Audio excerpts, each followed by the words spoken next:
I would define dystopia as a story where something has happened to change society in the past, some sort of cataclysmic event or decision to make a utopia of some sort. And the story is where somebody, the protagonist, becomes awakened to the larger machinations of the world and is kind of horrified as to what's happening for the betterment of humanity. Stories about a future in which a utopian society has gone wrong, or a kind of post-apocalyptic society where it's mass chaos, which sounds like two completely different kinds of stories, but they both are considered dystopian now.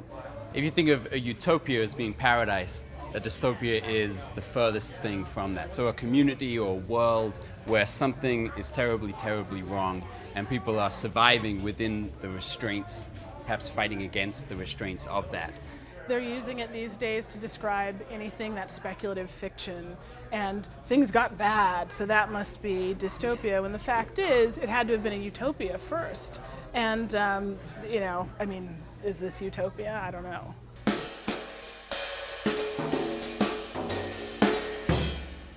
That's a hard question. I would say that I really loved Logan's Run when I was growing up.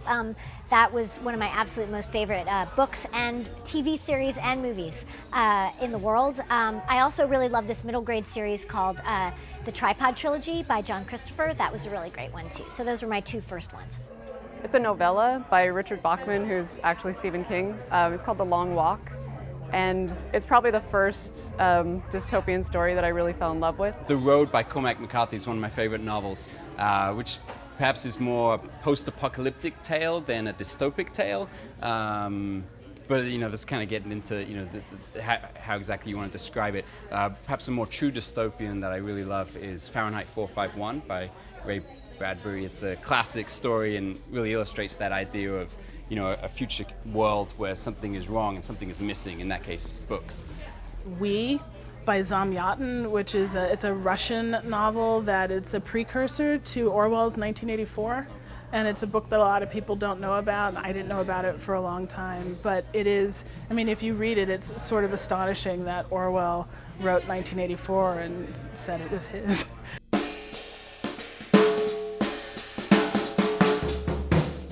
Well, I'm going to talk about my short story, The Marker, which is in the dystopian anthology After, which is edited by Ellen Datlow and Terry Winling.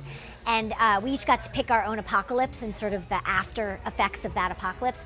And my mom's a genetic engineer, and so it's a genetic apocalypse, but with food, not with humans. Well, part of it, it takes place after an earthquake in LA, so there's mass chaos. But there is a doomsday cult that's risen to power, so there is kind of a power structure with, a crazed, blind prophet who's leading the people to their doom. So I would say that's pretty dystopic. Yeah, my own novel, Rootless, is dystopic. It's set in a future where nothing can grow except a type of genetically engineered corn, and the company that controls the corn controls everything. So it's it checks that box of being a future world where the conditions are harsh and it's a post-apocalyptic environment, and one corporation has total control and everyone's fighting against that. Comparatively speaking, I guess you could say that pre-Katrina New Orleans was a utopia compared to what is now being called Orleans in my novel, compared to what it's become.